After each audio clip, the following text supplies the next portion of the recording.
എൻ്റെ കരയിൽ രണ്ട് കൂട്ടർ കാൽ തെറ്റി വീഴും.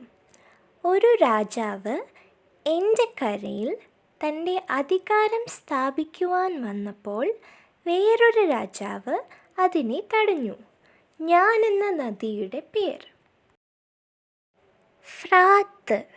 യിരെമ്യാവ് 46 അധ്യായം 6 1 ദിനവൃത്താന്തം 18 3 ഒരു നദിയുടെ അഗ്രത്തിൽ നിന്ന് രാത്രിയിൽ നമ്മുടെ ഉറക്കം കളയുന്നതിനെ വിളിച്ചു വരുത്തും.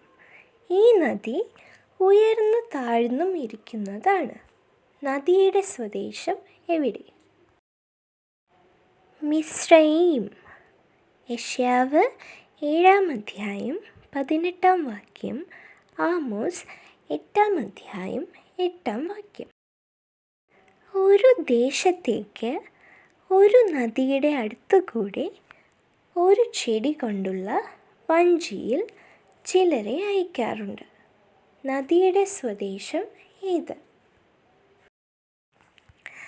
കൂശ്. യെശയ്യാവ് 18 അധ്യായം 1 ഒരുവൻ ഏകനായി ഈ നദിയുടെ ഒരു ഭാഗത്തേക്ക് പോയപ്പോൾ മറുഭാഗത്തേക്ക് 2 ഭാഗമായി വന്നു. ഈ നദിയിൽ വെള്ളം നിറഞ്ഞ് പുറത്തേക്കൊഴുകാറുണ്ട്.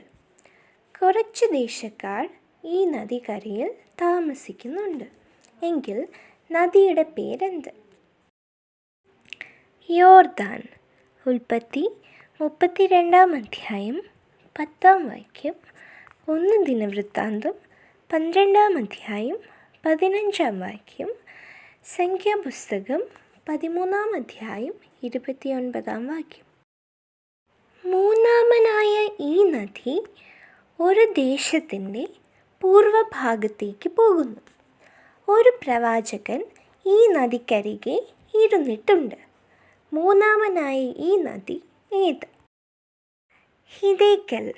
ഉൽപ്പത്തി 2 അധ്യായം 14 ദാനിയേൽ 10 അധ്യായം 4